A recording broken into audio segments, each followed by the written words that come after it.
नवनवीन ताज्या घडामोडी जाणून घेण्यासाठी लाल दिवा न्यूज चॅनलला लाईक करा, शेअर करा आणि सबस्क्राइब करायला विसरू नका। तर मी संदीप कर्णिक, पोलीस आयुक्त नाशिक।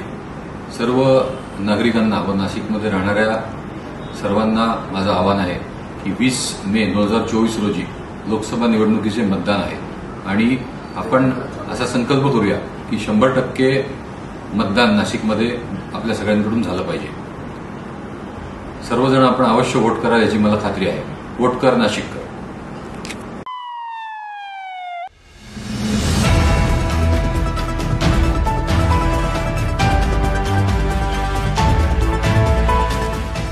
नवनवीन ताज्या घडामोडी जाणून घेण्यासाठी लाल दिवा न्यूज चॅनलला लाईक करा, शेअर करा आणि सबस्क्राइब करायला